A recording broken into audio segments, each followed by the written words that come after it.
Don't mind, I'll just shorten some because it was a very long story. Okay, so in the beginning, Mr. Sosilo Thor, he was born on February 17th in 1937. He is now 87 years old. And the beginning, he came from a family of 10 children. However, the eldest died because the mother was too young to give birth, and the youngest died due to famine. This will be recorded, by the way. This will be recorded. It will be up on YouTube. So if you guys are really curious about it and the details of the story, you can head over there. Maybe sometime next week. Let's move forward to Pramudia as a figure and as a writer. A big chunk of his life was actually a few chunk of his life was actually prison. How did that affect his way of writing? Melihat sebagai adik, melihat hidup Pramudia mempengaruhi karyanya, terutama saat di penjara, Mbak. Bagaimana kita Enggak, sekarang saya tambahin dulu. 8 yang hidup dari anaknya Mastur, bapak saya. 6 jadi penulis. 4 jadi penerjemah. Ada nggak lawannya di dunia? Satu-satunya di dunia, satu keluarga 6 penulis, nggak ada lawannya. Maka dinamakan keluarga Thor itu mafia sastra dunia. 6 jadi penulis, 4 jadi penerjemah, nggak ada lawannya. Tapi satu-satunya yang punya ijazah penerjemah saya.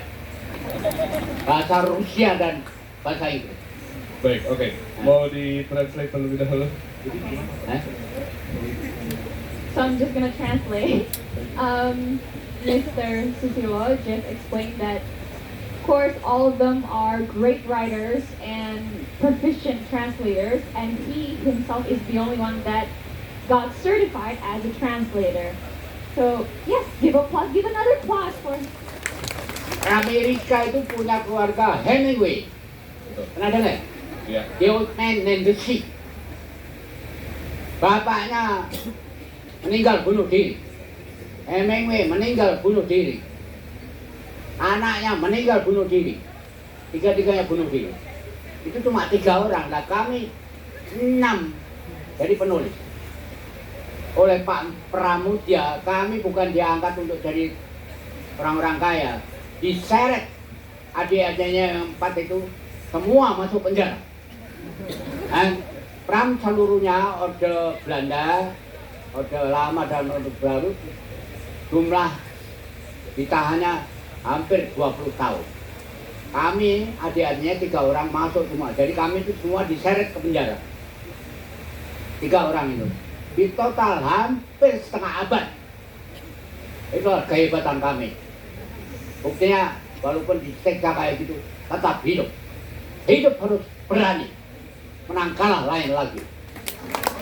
Karena cuma orang-orang yang berani yang bisa menaklukkan dunia. Saya penakluk dunia. Orang satu-satunya dari Asia, Afrika, Amerika Latin yang pernah ke Kutub Utara, saya. Walaupun tugasnya cuma jadi kuli. Tuh, itu lewat hidup saya. Karena berani. Hidup harus berani. Menang kalah lain lagi. Cuma orang-orang yang berani yang bisa menaklukkan 3/4 dunia. Kita ubah bukan 3/4, tapi 7/8. Tapi nggak mungkin saya mau ke Kutub Selatan karena umur saya sudah sampai. Baik, silakan. Okay.